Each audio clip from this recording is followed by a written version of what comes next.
Welcome to the first episode of Political Incorrect News, here from the Czech Republic. Let's go!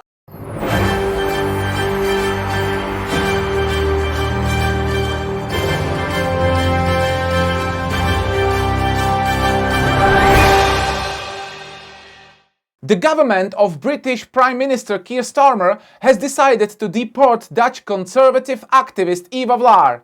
Her presence in the United Kingdom is said to be a threat to public welfare. Eva Vlaar made two fundamental mistakes. First, she criticized Keir Starmer for him tolerating the grooming gangs. She maybe doesn't know that Keir Starmer traveled to the Czechoslovak Socialist Republic in the 1980s to admire communism, so she underestimated his dictatorship tendencies. And the second error was that she did not plan to arrive in Britain on the boat with false doctorate or engineering degree.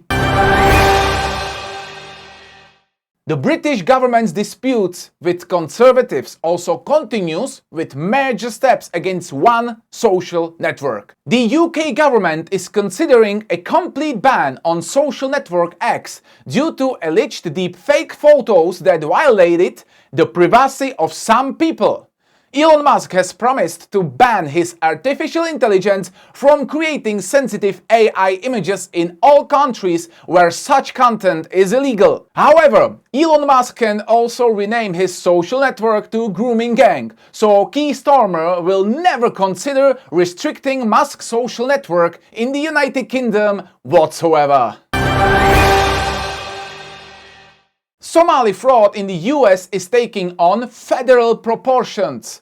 After non-existing nurseries with no children were discovered in Minnesota, which had received billions of dollars in taxpayer money, the investigation spread beyond the state's borders. According to the local administrator of the Center for Medicare and Medicaid Services, the fraud is far more extensive than originally thought. Daycare centers for disabled children are just the tip of the iceberg, and beneath the surface lies a nationwide scandal. One example he stated in an interview with the Epoch Times is a building in the Twin Cities area that was supposed to house over 400 companies that received a total of 90 million in state subsidies.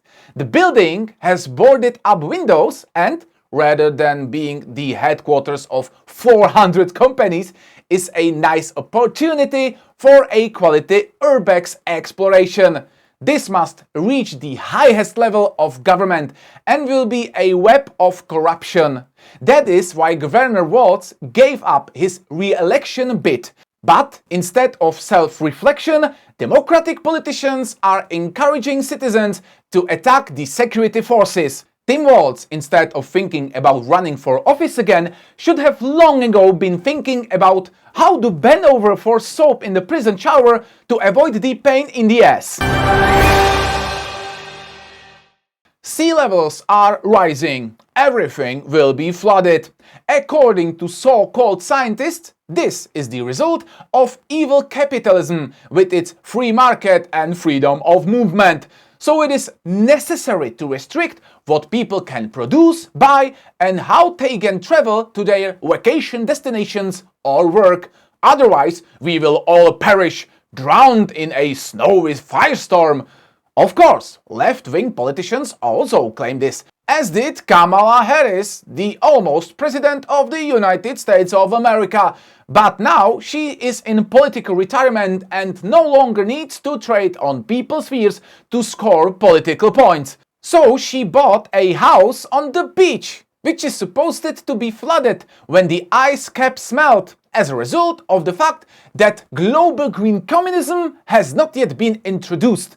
Scientists have probably calculated which beaches will be flooded and which will not.